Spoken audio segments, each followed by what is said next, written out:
નમસ્તે વડીલો અને મિત્રો. ભસ્મ બુધવારના દિવસથી આપણે તપઋતુની યાત્રા આરંભી છે.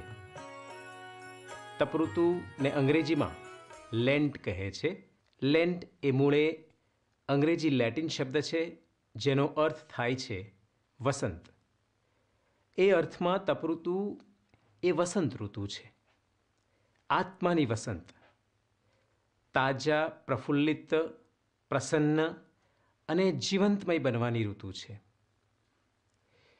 જીવનની વાટે 3 વસ્તુ થતી હોય છે.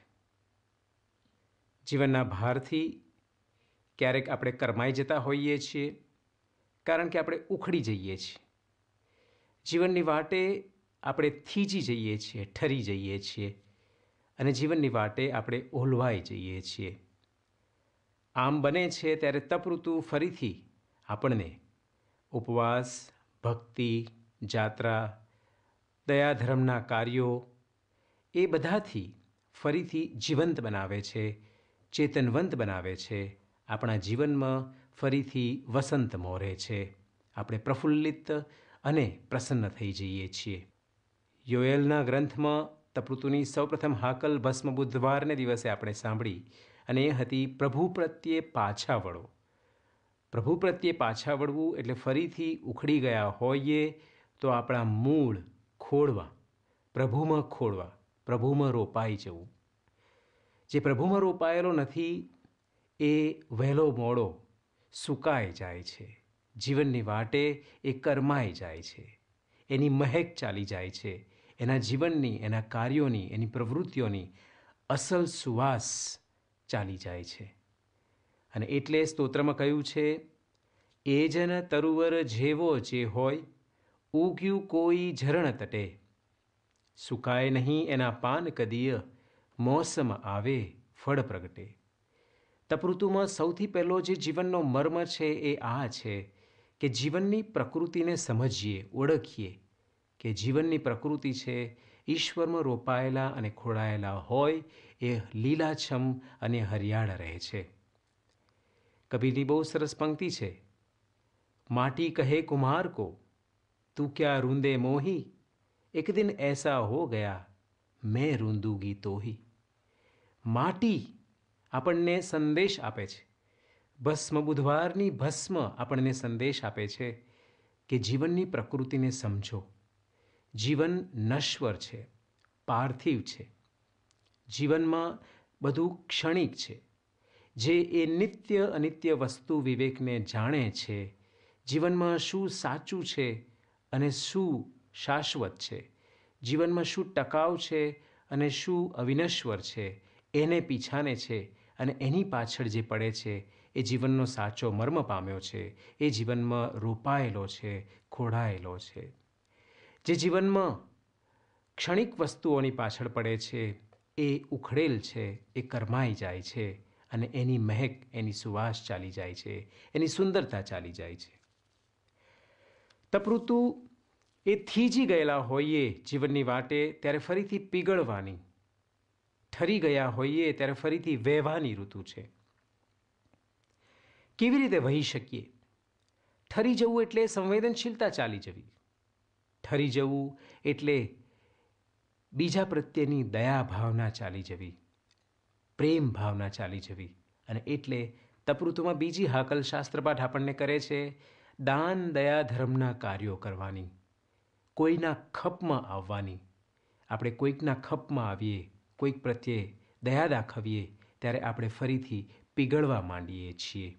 કબીરની સુંદર પંક્તિ છે, જાઘર પ્રેમ ન સંચરે, સો ઘર જાન મસાન, જૈસે ખાલ લોહાર કી, સાંસ લેત બિનો પ્રાણ. જે ઘરમાં પ્રેમ નથી એ ઘર કોના જેવું છે? સ્મશાન જેવું. જેનામાં પ્રેમ નથી એ કોના જેવો છે? લુહારની ધમણ જેવો, એ ધમણની ખાલ જેવો. એ ધબકે છે પણ એમાં શ્વાસ નથી. સાંસ લેત બિનું પ્રાણ, શ્વાસ લે છે પરંતુ એમાં પ્રાણ નથી. જેનામાં પ્રેમ નથી એનામાં જીવન નથી. અને એટલે આપણે ગમે એટલી સિદ્ધિ મેળવી હોય, પણ જો જીવનમાં આપણે ઠરી જઈએ, થીજી જઈએ, બીજા પ્રત્યેનો પ્રેમ ભૂલી જઈએ તો આપણી તપઋતુ અધૂરી રહે છે.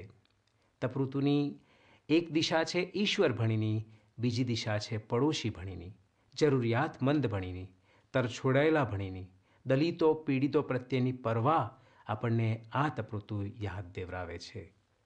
યશાયાના ગ્રંથમાં બહુ જ સરસ વાત કરી છે.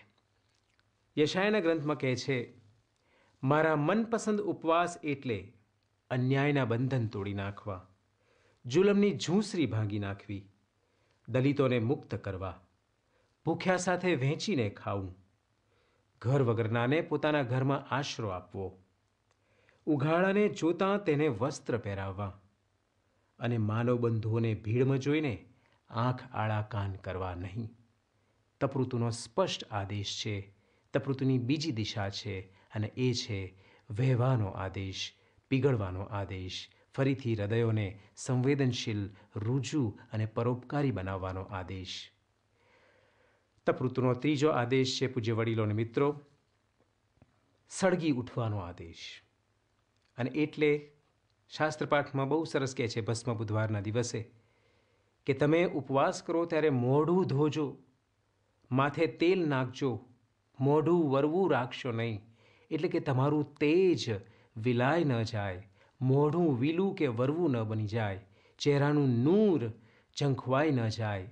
જીવંત રહો, ચેતનવંત રહો, જે કંઈ કરો એમાં તમારો પૂરેપૂરો પ્રાણ રેડો. અને તમને જોઈને કોઈને લાગે કે અહીં તણખો છે, સળગે છે, અહીં ખરેખર જીવનની જ્વાળા છે. અને એ કેસુડા કે જેમને આપણે અંગ્રેજીમાં ફ્લેમ્સ ઓફ ધ ફોરેસ્ટ કહીએ છીએ, જંગલની જ્વાળાઓ, જીવન જ્વાળામય બને તો આપણી તપઋતુ ફળી કહેવાય, સિદ્ધ થઈ કહેવાય. જીવનમાં જે કંઈ પ્રવૃત્તિ કરીએ એ પૂરેપૂરા જોમ, જુસ્સા, ધગશથી કરીએ, ઉમંગથી કરીએ, ઉત્સાહથી કરીએ તો કોઈ આપણને જોઈને કહી શકે કે ખરેખર એ માર જીવે છે, એ ખરેખર ધોધ માર જીવે છે, એ ખરેખર ભરચક જીવે છે. યશાયા કહે છે કે તમે આવા ઉપવાસ કરશો, આવું પરોપકારનું કૃત્ય કરશો તો કેવા થશો? તમે સંધ્યાકાળે પણ બપોરની જેમ જડા થશો. તમે પાણી પાયેલી વાડી જેવા અને સદા વહેતા ઝરા જેમ બની જશો. બપોરે જડા થવું, પાણી પાયેલી વાડી જેવા થવું, જરા જેવા થવું એટલે જીવંત થવું, લીલાછમ થવું, આપણામાં ફરીથી વસંત મોરવી. એ હાકલ આપણને કવિ મકરંદ દવે કરે છે. તપૃતુનો સમગ્ર અર્થ એમની એ પંક્તિઓમાં સમાયેલો છે. અમેરે સૂકું રૂનું પૂમડું, તમે અત્તર રંગીલા રસદાર, તરબોડી દ્યોને તારે તારને, વિંધો અમને વાલા આરંપાર. આવો રે આવો જીવન આમના. પ્રભુ આવો, અને અમે તો સૂકા રૂના પૂમડા જેવા છીએ. તમારી હાજરીથી અમને તરબોળી દો અને અમને રંગીલા અને રસદાર કરો. અમારા તારે તારને પ્રભુમય બનાવી દો. અમેરે ઉધઈ ખાધું ઈંધણું, તમે ધગધગ ધૂણીના અંગાર. પડે પડ પ્રજાળો વાલા વેગથી, અમને આપો અગનના શણગાર.